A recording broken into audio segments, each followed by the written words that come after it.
husband Bob and I are currently chairman of this group. Primetimers is the name of the group at our church for people 55 and over. And actually, if someone a little younger than that wants to join us, that's perfectly fine. We have no problem with that. This group started about 10 years ago, and it was the brainchild of one of our members, Jim Wenzel. Jim is a retired Lutheran principal, and he's had a lot of experience doing innovative things and implementing ideas and so forth.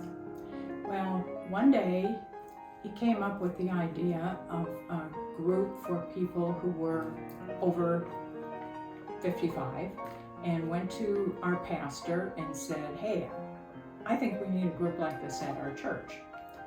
And our pastor said, "That's a great idea, Jim. Why don't you start one?" And so he did. Primetimers meets the second Monday of every month in the fellowship hall.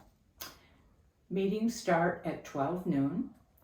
We always have a great lunch, and it is furnished by our own members. The month before, we put out a sign-up sheet, and anyone who wants to bring certain foods to make a meal out of it signs up. The same people don't have to be bringing food every month, and we never have a problem filling up the food list. We always have great volunteers and great food. We sit at tables of about 4 to 6, and what's nice about that is we're social distancing, and we're also getting to know each other. It's easier to talk and, visit with people on a deeper level when you're in smaller groups. Fellowship is what's happening at this time, and that's one of the major components of our group too, fellowship. We have a program of some type each and every month, and here are some program things that we have done in the past. Once we had an outside speaker come in who was a physical fitness instructor for senior citizens, and she showed us a whole bunch of exercises that we could be doing that would keep us fit without injuring ourselves. And she talked about nutrition as well.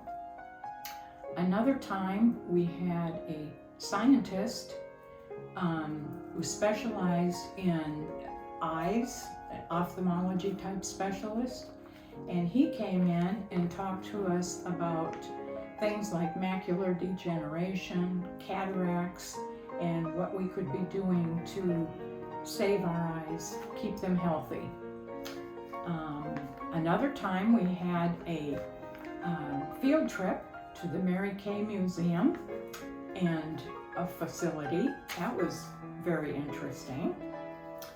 Okay, and sometimes we have had some roundtable discussions amongst ourselves. One we did was we told about all the different places that we have lived in our lifetimes.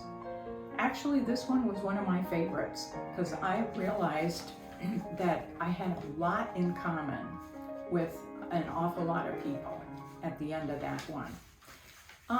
We've had a couple other good roundtable things going on too.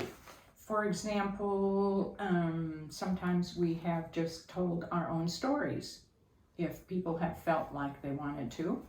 Sometimes we've shared the most exciting vacation we've ever had.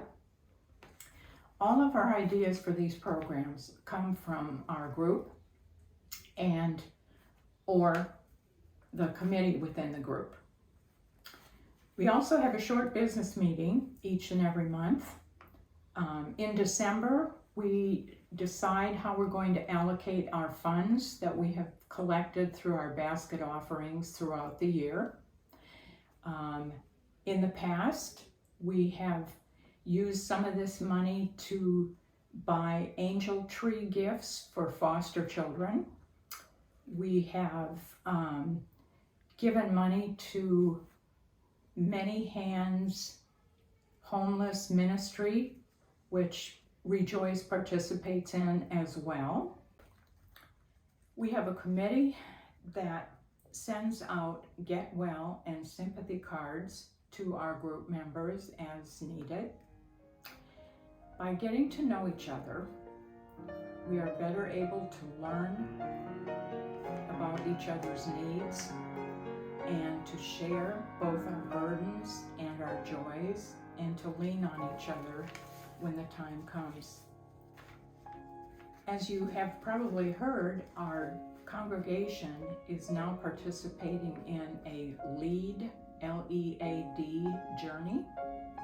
Well, Primetimers is already implementing some of these principles. We are listening to God in Scripture, in prayer, with each other, and in the neighborhood. By connecting with each other, we create trust. Trust builds strong relationships and allows us to expand our comfort zones. It allows us to reach out to others, to invite them to join us, and perhaps to share part of our life story with them. We invite all seniors, both members and non-members, to Rejoice to join us. And by the way, if you cannot attend in person, we now have the capability to have you participate with us via Zoom. All you need to do is let Jocelyn know at the Rejoice office that you'd like to do this, and she will set it up and make sure that we send you the link so that you can join in. I think that's all. I just want to thank you, and I want to invite you to join us next month.